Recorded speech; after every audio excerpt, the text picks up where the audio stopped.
Welcome to episode 10 of Power Play, a video podcast that travels the world to explore the hard truths of the energy transition. This week, we're in Central Florida again to explore another aspect of the energy transition, the electrification of everything, with a deep dive into electrified lawn care. In previous episodes, we've talked a lot about how wind, solar, and energy storage of all durations are being used to decarbonize our power grid. To take full advantage of a decarbonized power grid, we're going to have to start electrifying the many things that we power today with fossil fuels. This has been termed the electrification of everything. When most people think of electrification, the Tesla often comes to mind. Its early success stemmed from offering more than just eco-friendliness. Elon Musk and his team decided that the acceleration advantage of an electric motor was going to be the killer app of the electric vehicle. The Tesla Model S and its successors brought acceleration that beat combustion engines, a sleek touchscreen interface, driver assist technology, and regular software updates that won over drivers. The Model S wasn't just a green alternative, it was a groundbreaking driving experience, winning Motor Trend's unanimous 2013 Car of the Year award. Now, this approach is reshaping other aspects of our lives, as entrepreneurs find the killer apps of other forms of electrification.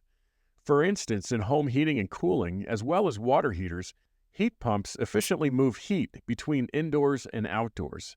By doing so, they achieve efficiencies of up to 400%, transferring heat instead of generating it directly, like much less efficient traditional fossil fuel systems. And agricultural equipment like tractors are also shifting to greener practices, combining electrification and artificial intelligence to provide groundbreaking new capabilities.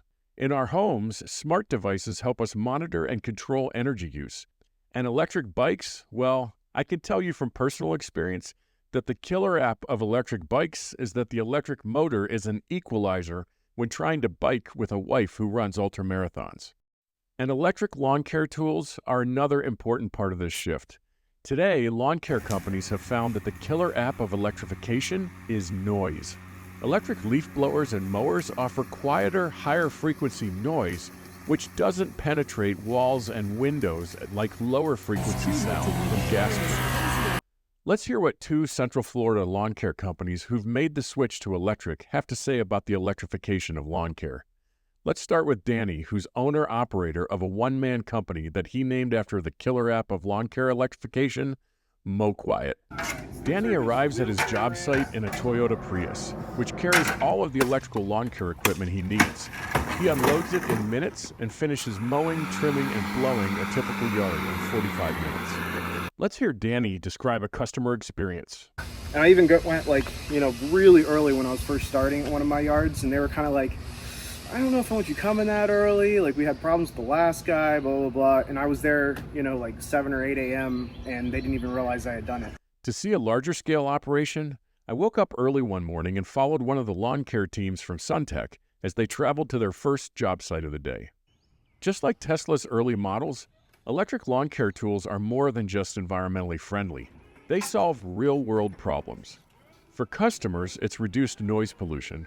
For the lawn care employees, it's a cleaner workplace without exhaust, and lighter, less vibrating tools that let them go home with more energy. And we use electric tools, and there's no vibrations in the tools. My hands don't hurt when I go home. I can go by my life, after work. Before, I was tired. Now I'm not. I was also really impressed with the technology that Suntech had deployed. Their vans have a PV solar panel on the roof and fast charging units that can recharge batteries quickly. So these charge in 6 to 8 minutes. Wow, so 6 to 8 minutes they have a full charge? Mm-hmm. These are 3 minutes, 2 to 3 minutes for the charge. So, and then on a charge, like a leaf blower, how long can you blow leaves on a charge? So on this, with this blow right here, put it on, and we can blow probably about, on max speed, about 3 to 4 yards. Their time clock is on an iPad, and they have a CRM system that directs their crews on daily job site schedules. I asked Suntech's founder and CEO, Christopher Regis, about his growth expectations for electric lawn care. What he told me was the idea was exponential growth. Even before we named the company, we knew that we were going to set it up as a franchise from day one. Well, now let's look at the hard truths of this episode. The first hard truth for the lawn care industry is that with more people working from home, the new, quieter capabilities of electric lawn care tools are gaining traction.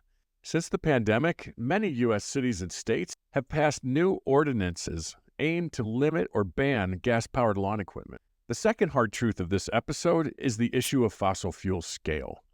We have so many fossil fuel-powered tools and machines in our lives that it seems like an insurmountable challenge to replace them.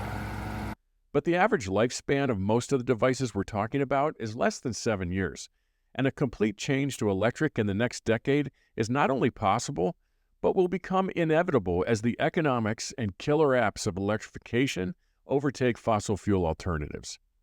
Here's a recent example of a study comparing the performance and economics of two state-of-the-art electric and gas leaf blowers from the same manufacturer. Note that they move about the same amount of air with similar wind speeds, but the electric blower provides far better return on investment in addition to lower noise. This shift mirrors broader trends. From electric buses reducing urban smog to quieter, cleaner industrial machinery, the push for electrification is reshaping our world. And another hard truth of this episode is that in some applications, fossil fuels hold killer apps that electrification hasn't yet overcome. The best example of this might be gas stoves, which restaurant chefs much prefer to electric alternatives. Gas stoves provide immediate response when adjusting the flame, and the visible flame helps chefs gauge heat levels at a glance, which is particularly useful when cooking delicate foods or when a quick heat change is needed. The answer may be induction cooktops, which are bringing electrified precision and safety to the kitchen, using magnetic fields to heat pots and pans directly, avoiding gas flames and reducing indoor pollution. In our journey toward electrification, every sector from lawn care to heavy industry plays a role. But the path isn't always smooth or straightforward. It's a complex blend of innovation, entrepreneurship, and regulation. To end this episode, here's a quote from a lawn care company owner who posted this answer on Reddit as to why he's going electric. County after county is banning gas equipment. It wouldn't be smart to dump all your money into something that may get banned next year. Well, that's a wrap for episode 10 of Power Play. Now, as my wife and I continue our cross-country drive, I'll be gathering more material for future episodes. Next week, we're off to the Permian Basin to take a closer look at the history of the U.S. oil and gas sector and the future of renewable power in the Permian. And this summer, we're heading to Europe, where we'll be touring Norway in an electric vehicle to explore the future of EV ownership and much more. Stay tuned for these exciting adventures ahead on Power Play. And on the way out, here are some more looks at Danny, TJ, and Logan in action. Let's go. It's amazing how quiet that is, huh? Like we can talk over it. With gas, it would be way louder. You wouldn't be able to hear me.